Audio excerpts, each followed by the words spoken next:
When shadows fall and spirits howl, zombies stalk and madmen prowl, monsters lurk and victims shiver. Thrills and chills they will deliver. Arise from your graves and get in the mood. It's time to join the Spooky Dudes.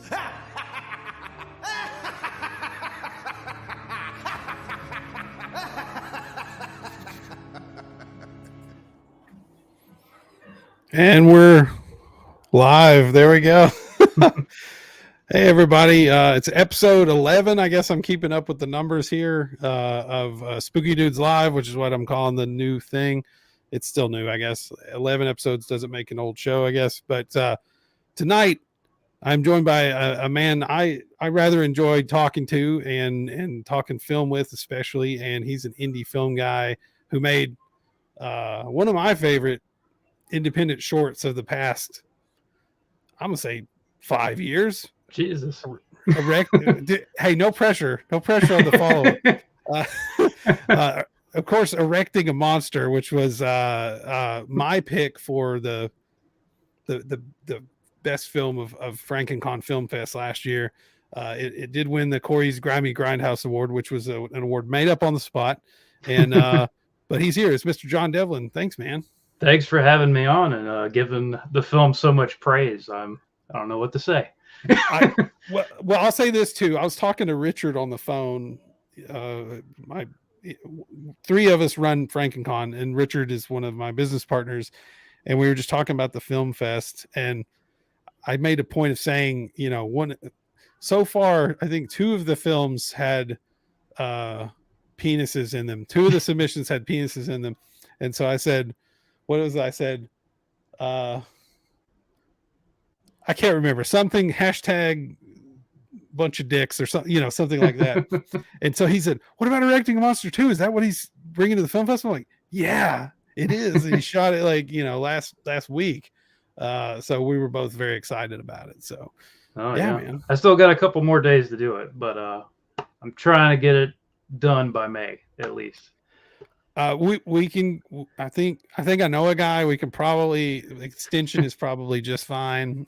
So yeah, I think the May was a lofty goal on our part. I think we'll have time to review everything. So, okay. But how's it been going, man? It's been awesome.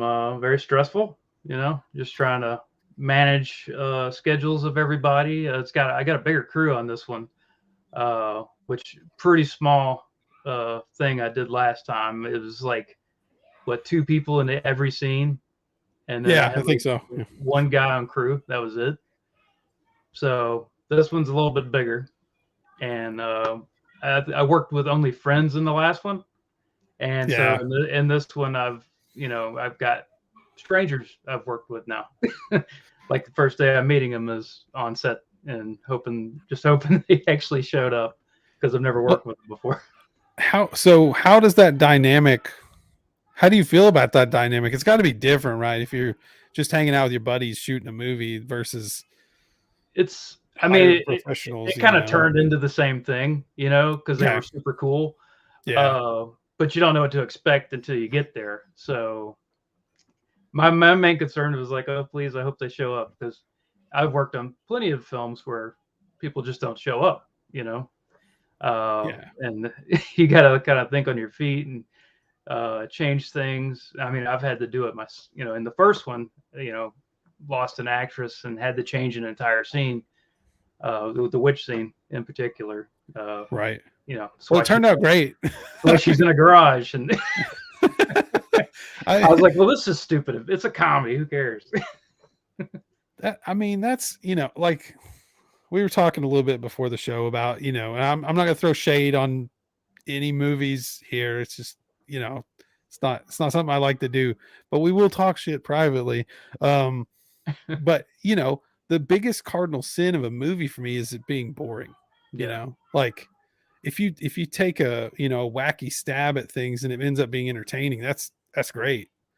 Like I don't love Malignant. I don't think it's like a masterpiece, but by God, I never was bored. I was confused out of my mind, multiple times, but that movie was exciting, right? Like it was fun. Exactly. So. Yeah, I mean that's kind of how I go about things. Is I feel like you can be good, you can be bad, just don't be boring. As Right. long as you can entertain someone, it doesn't really matter. The technical quality or maybe the acting's not always the best, but it is the story entertaining. Is what happening on screen captivating you? That's what matters. Yeah. No, dude. I'm gonna clip that. That's going to be on the TikTok after the show's done recording. Well, let me ask you. So, I mean, you're in the shoes of both more than both, but multiple positions, right? You're acting, directing, and writing your own Editing. And well, I mean, Yeah. okay, what are you not doing? Are you not doing your own life? Producing. What do you like best? I mean, I mean, they all have their qualities, and they all have their hardships. But I have found, especially on this one, that because we had the shoot we did last weekend or the weekend before was probably the biggest of this film, and so there's just a lot of moving parts, a lot of people on set, and I still got to do my part in the film in front of the camera and trying to run everything. So it's really like everything's just compounded in one spot, and making sure I brought all the props that I needed. So when they're all put together, it's incredibly stressful. I do like, just separate. If I'm just acting, I love it. Especially if I get a good character I can really sink my teeth into, which for some reason I did not write myself a good character for these films. Pretty boring character, but I felt like it was so over the top. It didn't need some big main character. I don't know. Sure. I just wanted to focus elsewhere, but when I get a really good main character or any character to sink my teeth into, it's just a lot of fun to just quit being myself. Yeah. No, I mean, I could tell, and that's the thing. Like, for those of you watching that don't know or haven't taken part in, we had at FrankenCon, we had the first Franken Film Festival, and it was sort of just tacked on. It was an idea someone had, one of our friends, and it was almost an afterthought, but then people started submitting movies, and like at first we didn't get any submissions, and because we had all these rules, and it was like, one, there must be a character named Victor, and there someone must say it's alive, and I can't remember what all the other stuff. I think it was like 6 minutes, or I mean really short.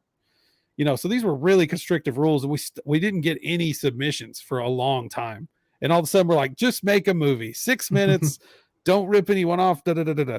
And then all of a sudden Johnson's in his movie, and he's followed all those rules and still made a very entertaining movie. There were actually, I want to say 3 or 4 people that went by the old rules, which was awesome. But for this year, we're not going that direction. We slacked up a little bit. I think 12 minutes per film, and you don't have to do the kind of Frankenstein-y stuff, but I don't know. I was so excited when I saw that someone made a movie following those rules that were so weird and restrictive. And I saw it and I was like, man, this is actually like really good. Like, this is one of my favorite indie films that I'll kind of compare it to. Frankenstein Created Bikers. Yeah. James Bickert. He's an Atlanta guy too, right? Yeah, I've worked with him. Yeah. Dude, that kind of that's sort of what I love. Just this, like, you're watching, you don't know what's going to happen. And when I was sitting there watching Erecting a Monster, I could kind of think of what's going to happen, but then it actually starts happening. And I'm like, someone made this like for our thing. Wow. Like it really blew my mind. That's what's funny. I was like, I wanted to skirt around it as much as I could, but the title tells you what's going to happen. The poster tells you what's going to happen. But you just don't know when or how until you get there.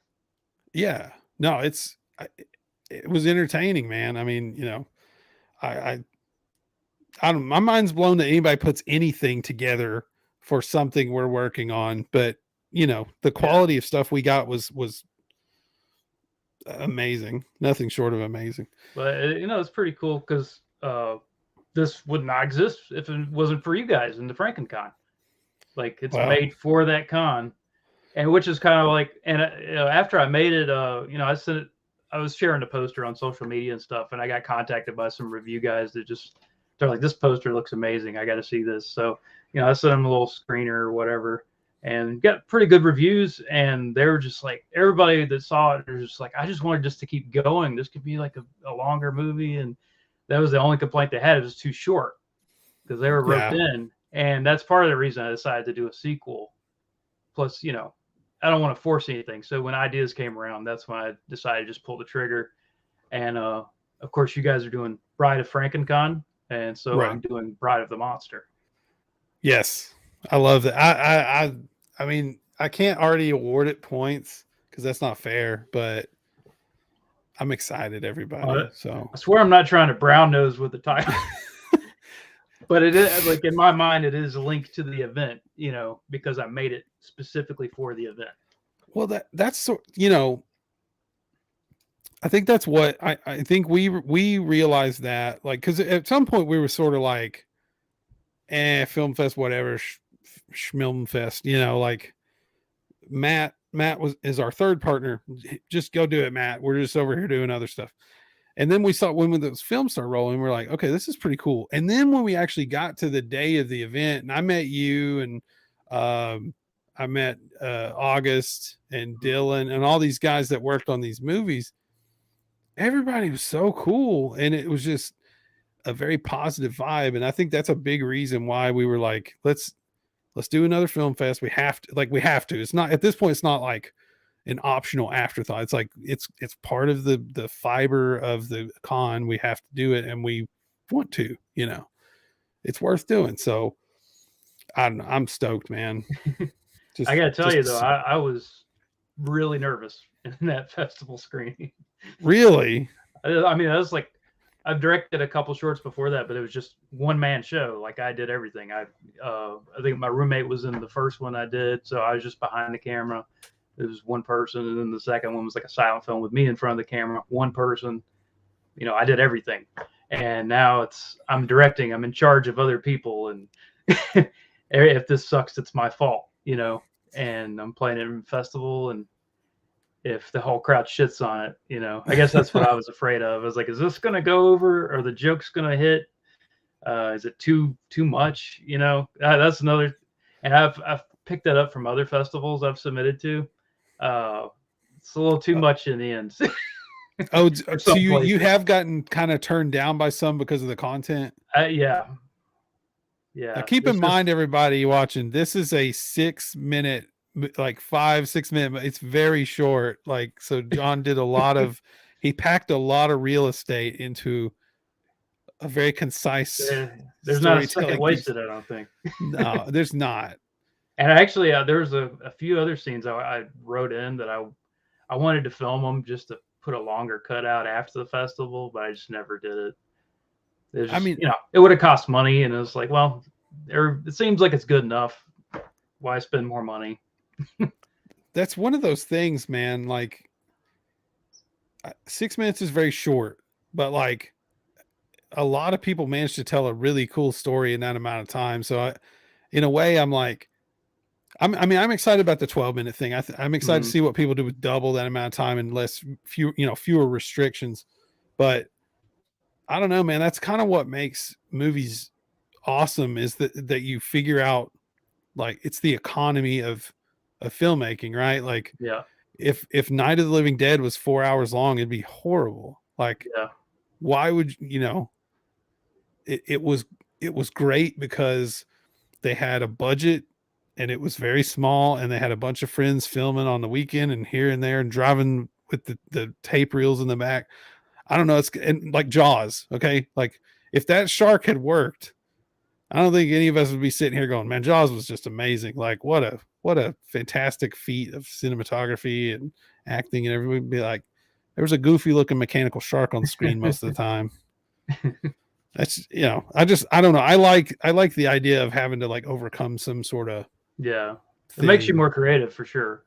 I think so. Because you just gotta, and plus we're just like, especially in the indie world, you're working with restrictions as far as monetary. If you don't have millions of dollars to work with, Yeah, you got to figure something out. You got to write within your means of what you can do.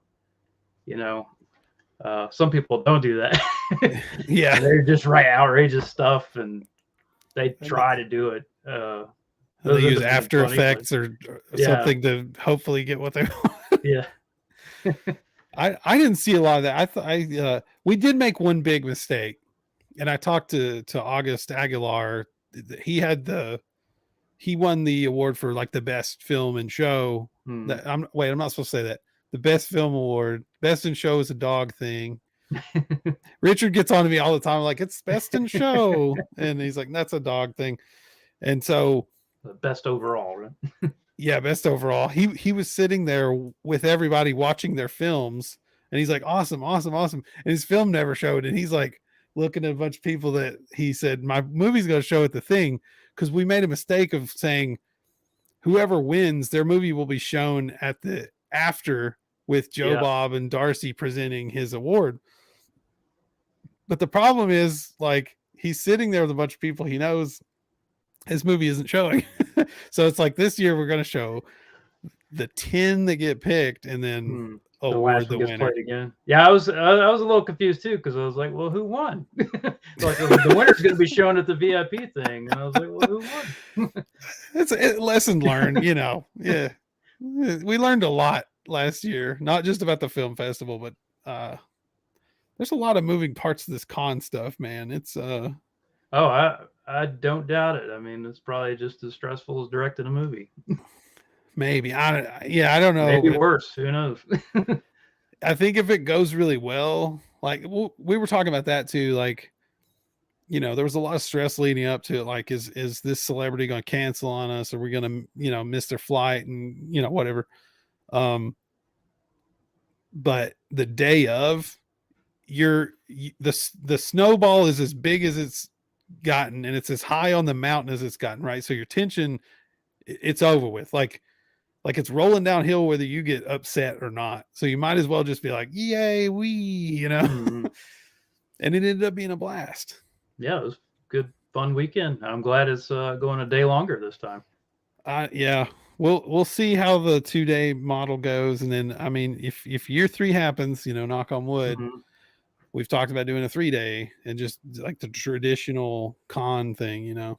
Yeah. Enough about FrankieCon. Let's talk about your film experiences here. And another thing we can talk about is the AI art, because you've been one of the most consistent AI art generating friends I have. I have a lot of people that like criticize AI art, and I understand the perspective on that. Yeah. And then, you know, a lot of people that love it, and then, you know, the funky, you know, I like laughing at the funky finger thing where you got like fingers growing out of your neck and stuff. Oh, we got our first troll. Our good buddy Brandon Posey. You can buy a ticket for Bride of FrankieCon at the door from him. If you don't pre-order it, he'll be sitting there with a big smile on his face, screaming enough about FrankieCon. Thank you, Posey, good friend of mine. Here. But yeah, let's talk about the AI art thing, because it's really it's a big thing. I mean, people can have mixed feelings about it, but you know, how'd you get into the creation of that? I can't even remember how I started. I just came across it. It was in the early form of AI art, probably about a year ago, maybe a little bit more. And I just started using different programs. Not all of them were the same quality. I ended up landing on Midjourney, and they were in version 2, about to be in version 3 when I started. So it was pretty cool what you could do. It wasn't the most coherent thing, but it had a quality to it and an art to it, I guess. And I always was a creative person. I wasn't as very skilled in drawing. I was more like a writer, you know, different things like that. But I always wanted to draw, and I could never draw worth a shit. Same way. So this was a way to get things that were in my head out in a different medium. So I thought that was awesome. I was just doing it for fun, just playing around. And, you know, people would laugh about it back then. It was just only a year ago. People laughing at the hands, or it doesn't look like this, you know, and they would just laugh it off. And I'm like, this is early. We're so early in the development of this technology. And within a year, you can develop pieces that look like reality. You know, if you just scroll, if I'm scrolling social media, I have to double take on a lot of stuff to see if it's AI or not. Oh yeah, it's pretty scary. But yeah, I guess there was like a little outrage from artists that I guess they were training the AI systems on their taking like basically an artist's work and feeding it into the AI system so that it will basically reproduce it. But you know. I don't know that it actually mimics it 100%. I think it's just getting style and stuff like that. I mean, I can understand being upset about that, I guess, but you know, another way to look at it is, how do artists learn? They learn from other artists. You know, everybody steals from everybody.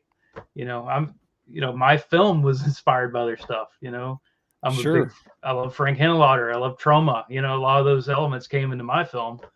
You know, I don't think they're mad at me, but I guess maybe the thing is, it's because it's a computer, so maybe it's more intimidating because now it's something that consistently can do better than what you do. Yeah, faster. I've heard that sort of.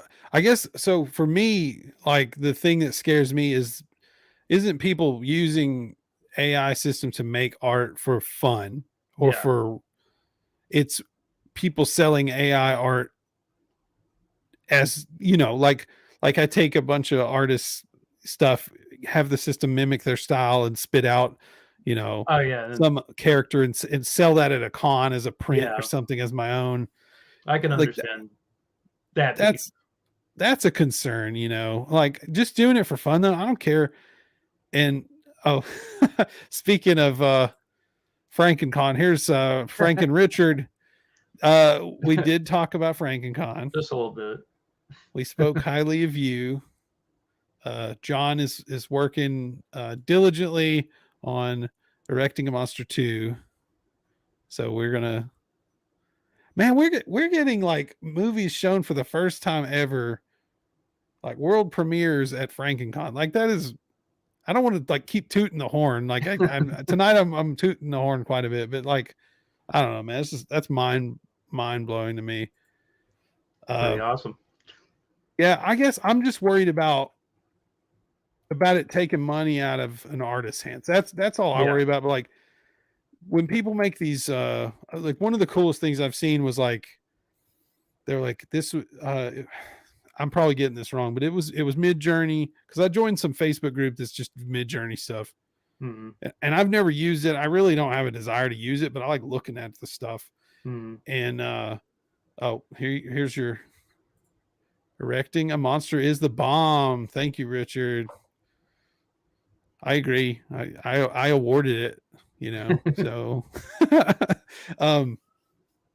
it was like if H.R. Giger did something, did like a BioShock, or it was something like they tied Alien together with some other stuff, and it looked like, you know, like real stills from a movie that was never made. Like stuff like that I think is really cool. You know, I like doing stuff like that. I did the Toxic Avenger by Zack Snyder. I did like a whole sequence. Basically, we made the whole movie in as close to Zack Snyder style as I could. Oh wow, that's awesome. Okay, I can't remember if I saw that one or not. I feel like I would have liked that one for sure. It's just pretty weird what you can do, and there's a, you know, it takes a while to get the hang of some aspects of it, you know. But yeah, I mean, that kind of stuff's fun. Just reimagining movies in different ways or different styles or anything. That's all pretty fascinating to me. And I don't know that you can necessarily monetize it, but it's definitely got other uses like storyboarding and stuff like that. Like I said, you know, I can't draw. It takes too long to just sketch out storyboards. Not that I use them anyway, but if I did, I could use Midjourney. Well, don't even start now. You're doing great. Yeah, I was going to actually mention the storyboarding thing. I thought it would be useful in that regard. Yeah, I made my short film, The Missing Left Sock. I made the poster in Midjourney. I do Oh, most of the stuff I do. I actually like, especially in the early days of Midjourney, because like I said, you had like messed up hands and stuff like that. So I would post edit a lot of stuff to get it to look better. yeah. Now that it's in version 5, the quality is so good you don't really have to touch it at all. But sometimes I touch up faces to make it look more like a person that I want it to look like, or something like that. But Sometimes it's almost too glossy to be a real photo. Like it's like too sharp, yeah, like too well, you rendered. can you can adjust stuff like that, like get blur and just all the way you put in your prompts. Different angles, different lighting. I mean, it's basically like doing photography, but just typing it in instead of setting up a camera. I keep saying to people at work, like, my concern about AI is Skynet, Yeah. like, Well, that's I think that's going to happen because I don't know if I've been playing around with the chat AI yeah. and what it's capable of, It's a and chat GPT or something like that. somebody had linked it up to their augmented reality glasses, Mhm. and it basically listens to the other person that you're having a conversation with, and it gives you text to read. It's like a teleprompter for your eyes, and so you don't even have to have the conversation. You can just repeat what the bot is telling you to say. Oh, wow. Yeah, and That's potentially you could. I mean, if the glasses were less conspicuous, you could probably go to a job interview or something and have a perfect interview spit out by a chat bot. oh, wow. Okay. That's sort of terrifying. Yeah, it's Like, getting pretty scary. And then now they're having like internet plugins and stuff like that, or AI. That can look in your refrigerator and see what you're lacking for a certain recipe and put it in Instacart just like that. it's like, Like we're super early, and it's already pretty extreme, and like we're in the future now. Basically, we're just like at the beginning of everything we thought we would be in 20 or year 2000. where do you think the limit hits to where people are like, nah, this is too much? What, or do we? I mean, we technologically, we don't often go backwards. Yeah, I mean, you can't go backwards. Once it's done, it's done. I mean, I'm sure there'll be protesters, and they'll probably have an AI rights march or something somewhere down the line. I don't doubt it at all. Free our AI, man. Yeah, we Mid-journey. are conscious. We are real.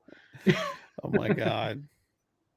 Yeah, That's it's just a matter of time. The weird thing is you never really know if they're sentient or just mimicking human behavior, because they could probably convince you that they're sentient, and they're just running off program. But I guess that's all we're doing. yeah. We're learning from our experiences Yeah, and influences and stuff yeah. like that. We can't. Evolutionary memories and instincts carry on through generations and probably change over time. Yeah, well, I mean That's we're true. computers too in a way, That's, just I mean, it's organic. true. The computer was based on something, right? Like Yeah, it took us to make it, but what did we base things off originally? Like, yeah. you know, Well, that's another scary thing is whoever's designing and programming the AI is setting the parameters for that AI.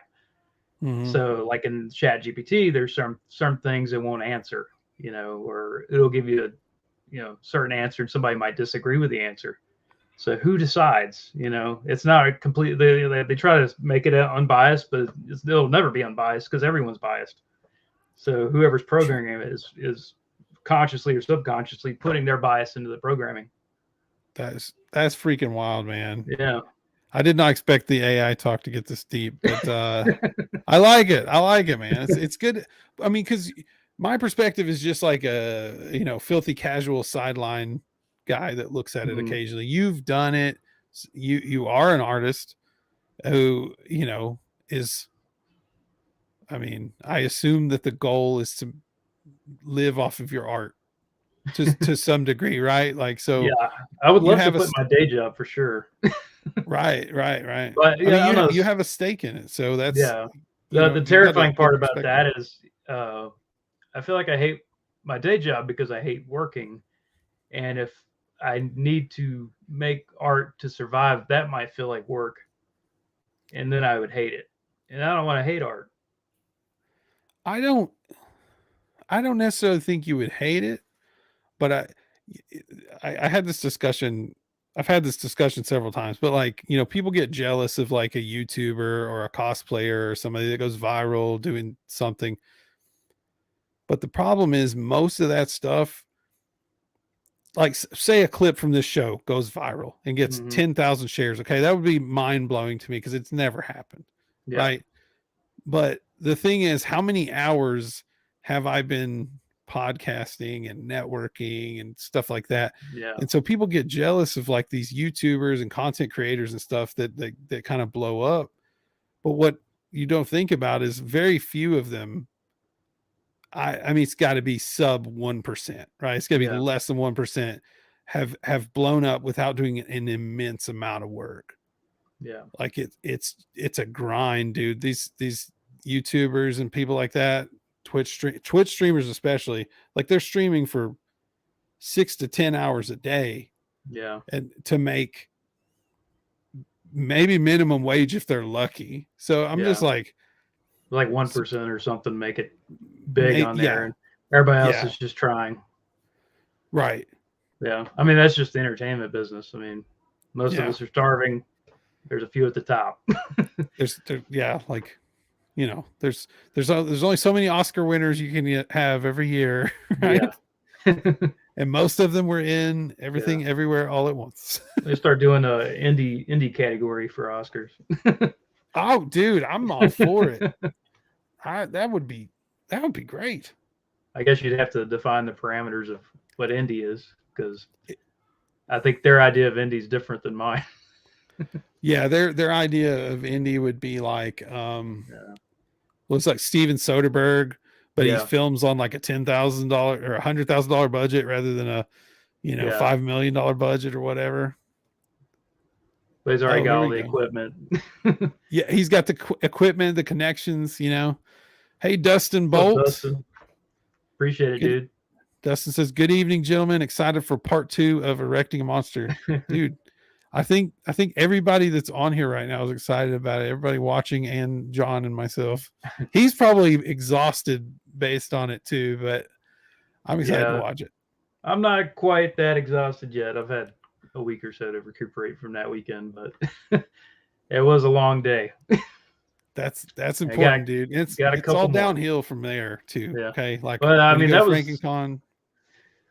I think that was probably the hardest day out of the way. So the rest of it should be a breeze, hopefully. Absolutely. I'm doing things a little out of order tonight because I'm going to try to reformat the show just a little bit because I think going forward, I'm probably going to be on Tingler television with half the show. So I want to ask you one last question, then we can jump into the random other questions I have. Okay. For an aspiring artist, a filmmaker, an actor, what advice can you give to like get them started? What gets them off the starting block? What's the best thing you can tell them? Just as far as filmmaking, just do the work and show up, because that's what people are really looking for in the indie world. A lot of people out there that want to do it, but they don't put any effort into it, or I've seen them comment, "Oh, we need casting call for this." They'll comment on the social media and then that's it. So those are the people that don't actually want to do it. You know, they want the reward without the work, you know, but it is work. But if you're passionate about it and you love film, you know, you'll do the work. And there's, you know, social media is a great tool. It's a necessary evil. It sucks sometimes, but you know, it's good for connecting with people, and you can find, you know, that's how I found the people I'm working with, you know, they're on social media. And there's just too many resources to have excuses not to do something. You know, if you just have an idea, you can film it on your phone. Every phone's got a camera. It doesn't have to be perfect. Just make it within your means. Be creative. some of these cameras on the phones now are better than a lot of the handheld stuff that, Well, speaking of people came up Soderbergh, he shooting. made a movie on an iPhone. Unsane, right? Yeah. Yeah. And it's good. Like, it's a good movie. Yeah. It looks great. Like, I'm actually like, how did he get depth with an iPhone? But there's lots of lenses you can put over top of it too. I mean, the first short I made in my house with a phone and one actor, no dialogue. Just do it. Just do it. That's it, man. I mean, it comes back to discipline, like everything, right? Like, it's And I nobody taught me editing. I self-taught. You can get free programs on the internet. I got Hit Film Express. It's free. It's not the best, but it's pretty good. And you can get it. You can edit your film. There's YouTube tutorials. If you don't know how to do something, you can learn it. I mean, everything's out there. It's just a matter of motivating yourself to get there. I couldn't have said it better. I mean, there's a big community. You can. I haven't met a single indie film community person that's been like a gatekeeper at all. Right. Yeah. I mean, I'm sure like I said before, I'm sure there is somebody out there that's like, keeping their farts in a jar. Yeah. They're just like, I'm the next Lars von Trier. Don't talk to me. Like, all right. All right. Yeah. I mean, we all have the same struggle. So, yeah, and we're all creative people. So we, try to work together, do what we can to help each other. That's why I like doing the show in this way. Because it, like I said, I haven't run into one person yet I didn't enjoy talking to. And so I'm just going to keep doing it. All right. Quick word from our sponsor.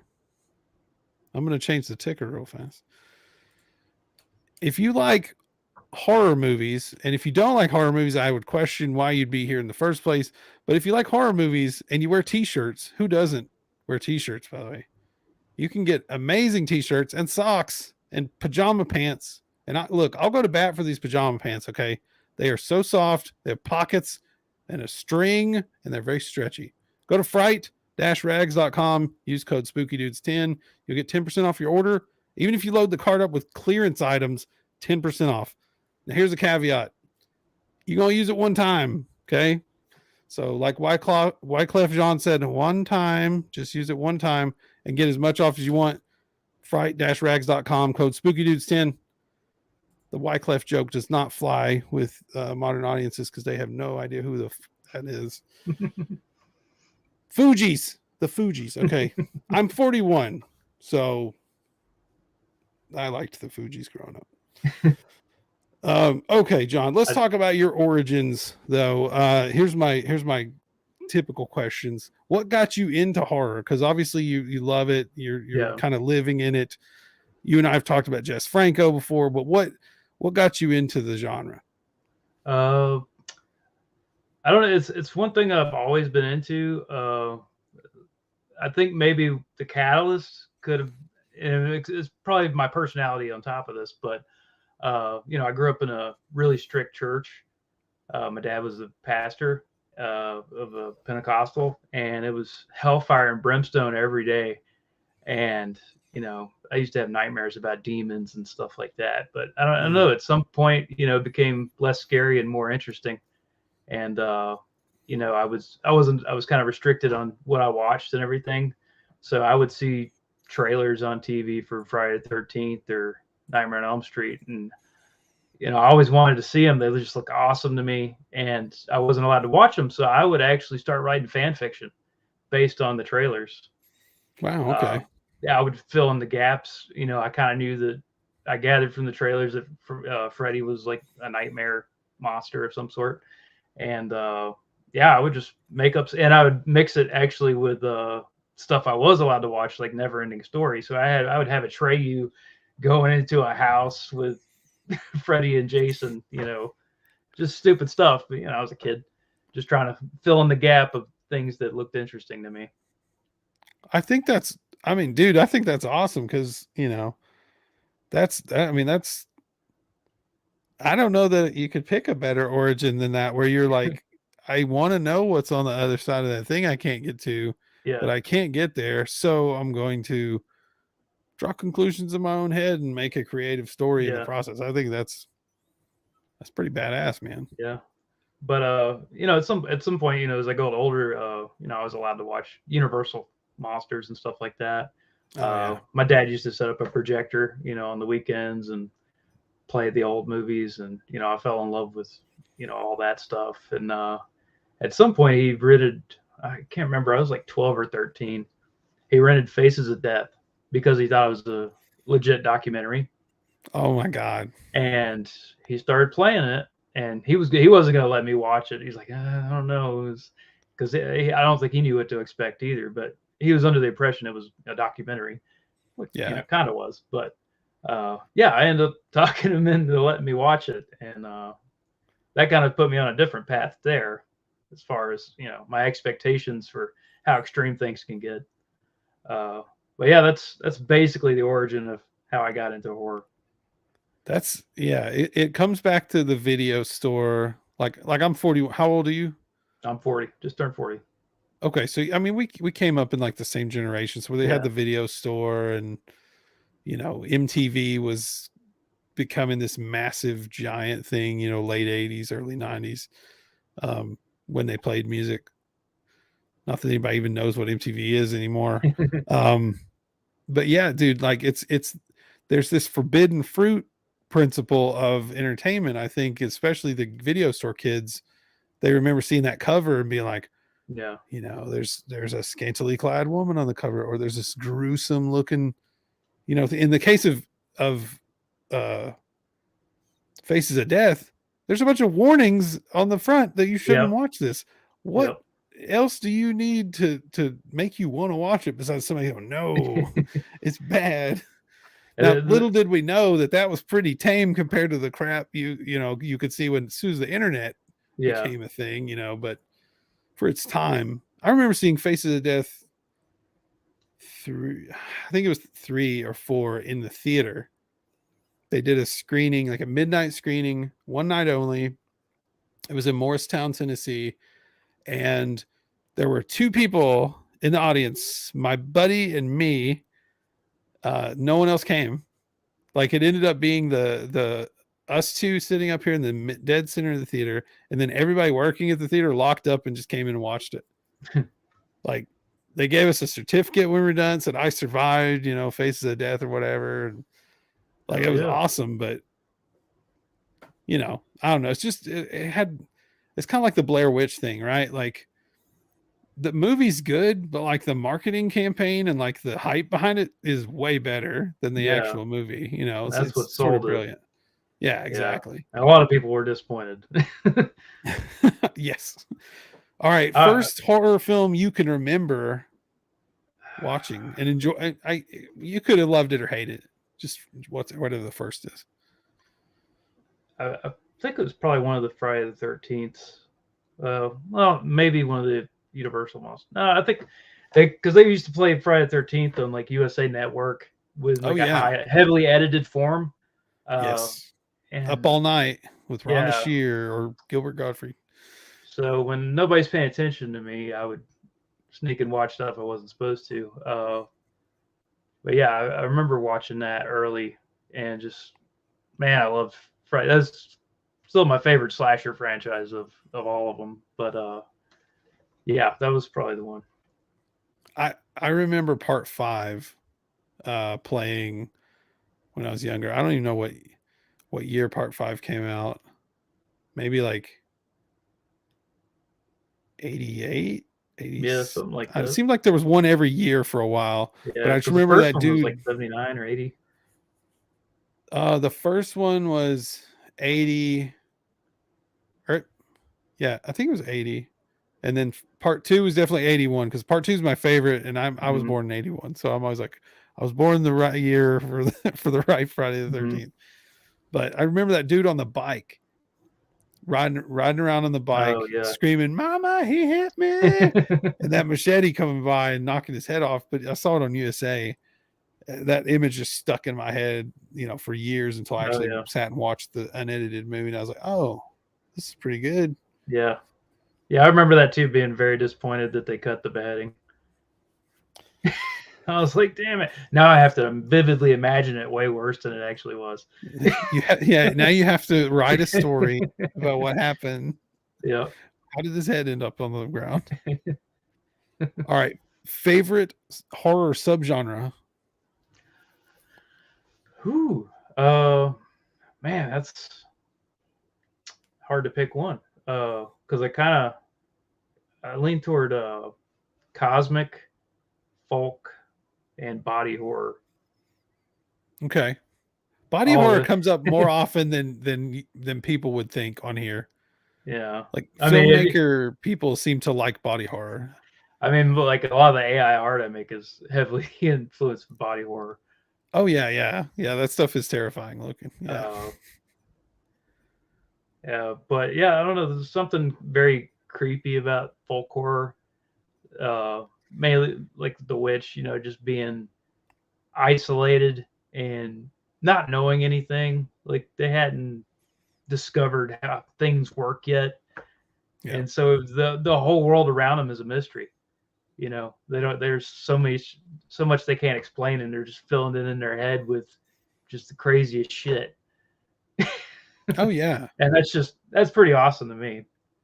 And I'm I called my production company Dagon Films. I love the Lovecraft cosmic horror.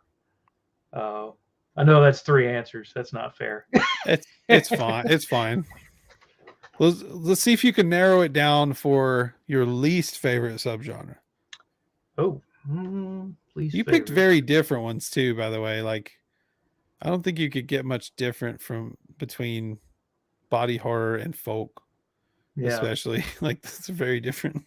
But I bet I could merge them all together into one thing. I bet you could. Yeah. Do it. Yeah. Least favorite. I don't know, man. Ironically, might be a horror comedy. Yeah, it's either like hit, like you either have a big hit like Tucker and Dale versus Evil, or like Evil something Dead, that just falls flat. Yeah. When it's good, it's really good, but there's just not a lot of it that's good. Yeah, I agree with that. And I never really fancied myself as a comedian or anything, so I'm kind of surprised I came out with a comedy horror myself. Well, I mean, it's the challenge piece of it, right? Like, you didn't necessarily play to your strengths. Yeah. I mean, you're a funny guy. You're a fun guy to talk to, but like, you didn't necessarily like go, well, I know I can nail this. I'm gonna do this. You came up with a concept and went with it, and it, turned out good. So, I mean,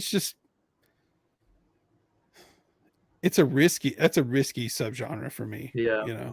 Well, my logic in it is, if you don't have money, and you don't have like a huge cast or anything like that, you gotta have something in it that's entertaining. And the easiest thing to do with no money, because even if something looks like shit, you can laugh about it. Right. So if you write it as a comedy, you can get away with a lot more than trying to be serious. So that was my logic into doing that. Yeah. No, I think it's smart. And I've been to a few festivals, and I've seen some cool shorts, and I was in a short that didn't get much of a reaction. It was very serious. But there's always reaction with comedy if it's funny. Well, the hard part's being funny. The lack of reaction if it's not funny is heartbreaking. Yeah. But there's not much reaction when it's not a comedy. If it's actually trying to be horror, or if it's trying to be art house, it's just silence, and you can't really tell if people are enjoying it or not. Yeah. Yeah, that's a good pick. I don't think that's the first. I think that's the first time that's come up on the show. I've had a lot of people say they don't like Rape Revenge. And I can totally get that. That's, I like I Spit on Your Grave and Last House on the Left, but I can totally understand not wanting to see that. Yeah, I can get that. I think there's some people that the revenge part can't make up for the fact that you had to see the initial catalyst, right? Yeah. Yeah, I all can right. understand that. All right, back to childhood. What is a VHS cover you remember from the video store days? Like what like if you think VHS cover, first one that pops out. Night of the Demons. Okay, yeah. Where she had the skull lollipop. Oh man, how am I not? Okay, hold on. I'm gonna have to Google it. Yeah, it made the local video Oh, store. it's Angela. It's not. I was thinking of Linnea for some reason, but she's not. It's Oh, it's yeah, Angela on the cover. Yeah. yeah. The local video store had their horror section was like in this dark room in the back, which was very appealing to me. So I'd always like wander off and end up in there. And like every cool cover in there was just awesome, like the Army of Darkness cover. That's another one. Uh, It's but really they had a good. huge poster of the Night of the Demons cover, and like I don't know, it's just buried in my memory. Okay, Well, that's two. That's yeah, the two. second one, So yeah, the first one is just her holding up an invitation or something that just says yeah. Kevin But S. there's one Tenney where there's film like a Night of the Demons. it's like a lollipop, but it's a skull. It's like It's really bones. it's really cool looking. And the third one is her holding a martini Yeah, glass the martini. Yeah, with eyeballs. I didn't even know there was a third one. So yeah. that's how behind I am. I haven't caught up on my films of 1985 or Yeah. whatever. I mean, they're Um, not even like my favorite movies or anything, and it's not the best poster in the world. It's a pretty cool poster, but I mean, that's one that always comes to mind when I flash back to the video stores. well, it didn't take you long to like come up with it, so obviously it left an impression on you. Yeah. Okay, favorite costume or mask from a horror film? I think it's probably got to be something from Hellraiser, probably Pinhead. Yeah, it's I like iconic, Pinhead. right? Like you Yeah. can't. It's like really complex, but also very simple because it's Doug Yeah. Bradley's face, right? Yeah. And all the other Cenobites are all twisted and caked up with makeup, but it's just Doug Bradley with like some needles on his head. But he's so good at that part. Like he carries it. Like nobody else could ever do that. Yeah, anybody they get to play Pinhead or Freddy is always going to have a really tough uphill battle, right? Like, Yeah. because Jason, you can kind of go back and forth, and there's been good things and bad things about each actor, but like when you got somebody with such a personality like Pinhead or Freddy, where it's so tied to this one dude, it's tough, man. Yeah. And the Pinhead from Judgment, I thought he was passable. I didn't hate that movie. A lot of people hate it. I thought it was pretty good for late Hellraiser movie. But then they did the one for Hulu with the female Pinhead. I thought she was passable too. I haven't watched done. the new one yet. It's pretty good too. I was surprised. I mean, it has a different quality to it than the originals. It's definitely a Hulu movie, but yeah, she was pretty good. But not Doug. Yeah, it's just it's tough, man. All right, now here's the controversial question, which we already got into a little bit of the controversy of AI. And I've had different interpretations of this, and I really just like hearing different takes on it. But one thing that's been sort of a term that's been coined a lot over, I'd say, the past like 5 years or so is cancel culture, right? Yeah. And so, what are your thoughts about canceling a movie? And I don't mean canceling the filming of the movie, like, or just shutting the movie down, but like, kind of a court of public opinion cancellation of a movie because of the behavior of like someone that worked on it, or like the Jeepers Creepers or something. Victor Salvo and Jeepers Creepers is the example I always bring up because, for me, I stopped watching them once I found out about that, and like wouldn't give another dime to the franchise because he was still attached to it even after the fact. But yeah, I mean, what do there's no wrong answer here. I just want to know, what's your thoughts on that whole thing?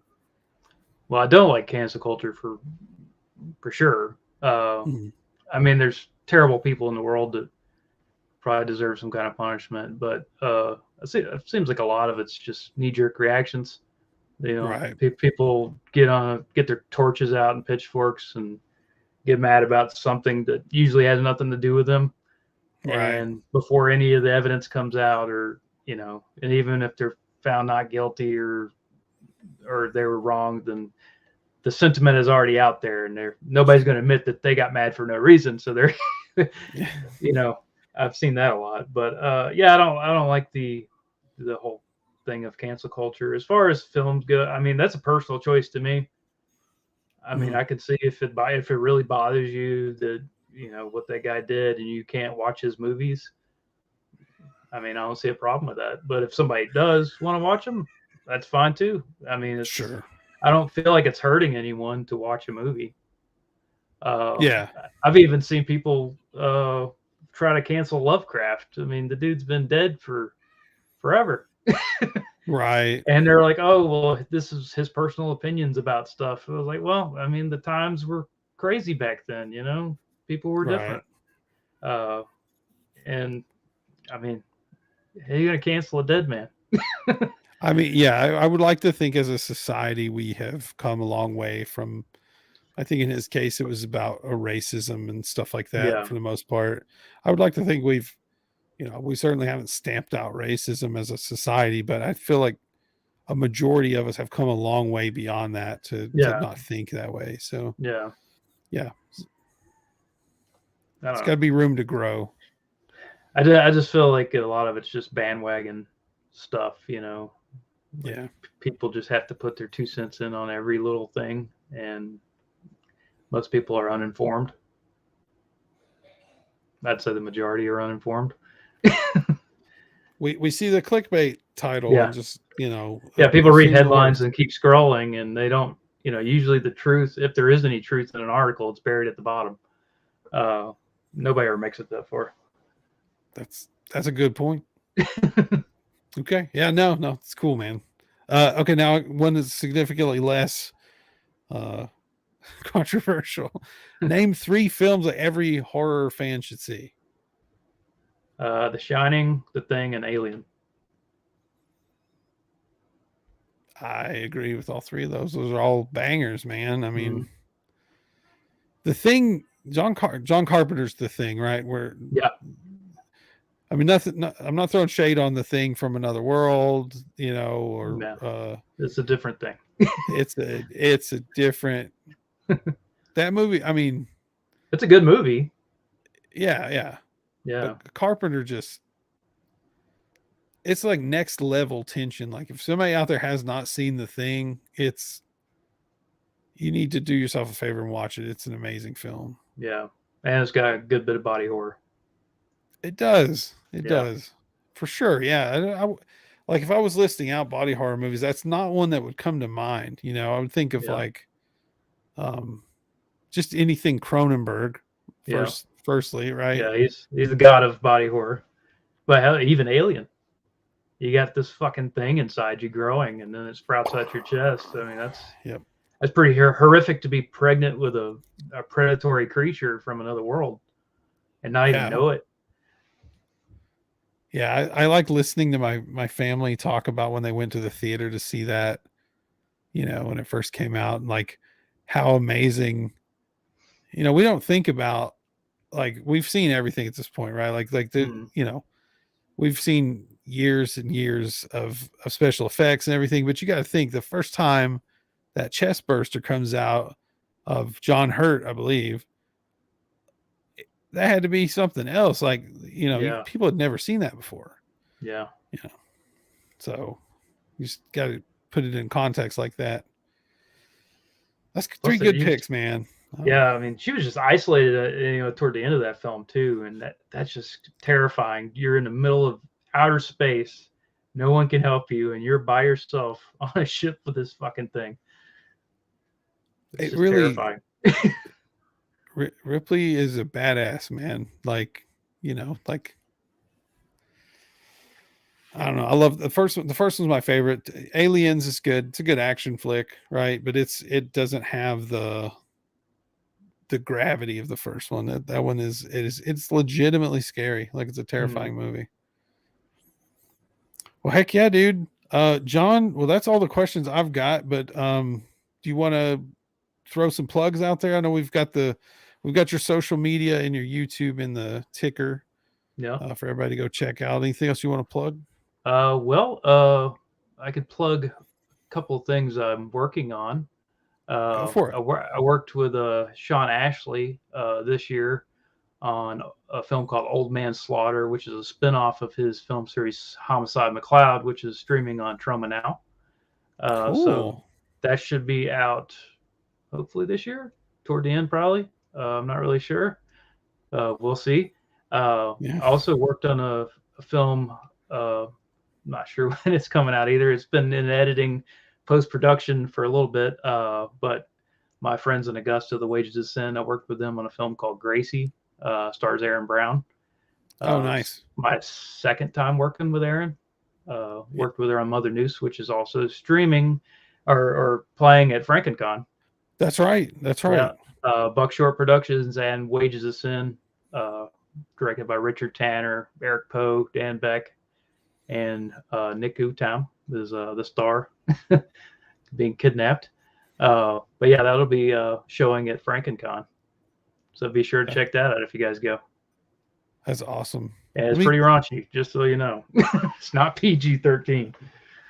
Yeah, we talked about this the other day because I was like, the film festival, we're going to have like age restriction on the film festival because it's, not just Erecting a Monster 2, like, which I'm sure is going to be fairly graphic. But I mean, one of the submissions I already had was like, multiple full frontals and heavy violence to genitalia and things like that. I'm like, all right, this can't be there. We cannot let, kids in this room.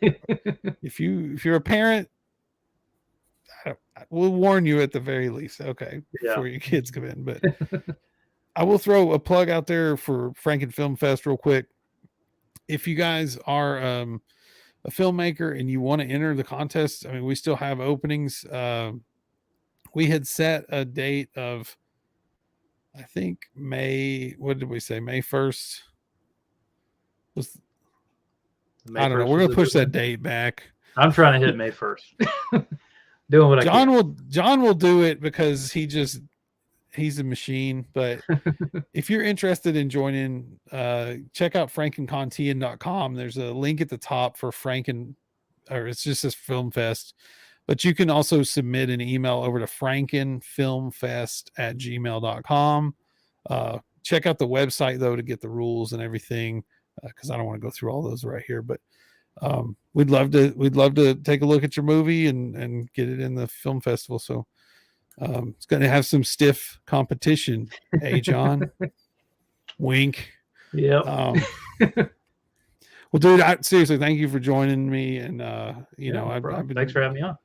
Wanting to, my pleasure, man. I've been wanting to, talk movies with you. We got to talk very little at FrankenCon because too busy. cons are busy. You had a screening, and then we got to talk a little bit of Days of the Dead, which is fun. But again, cons are busy, and when I was working that time. Exactly. So we will definitely catch up in June. But we'll get you back on the show sometime, man. It's really fun just talking movies with you. Oh yeah, I love it. Yeah. Well, best of luck with everything coming out. Let me know when some of these start rolling out, and I will be happy to push them out to some links and stuff out to my audience. Will do, man. Do all that. All right.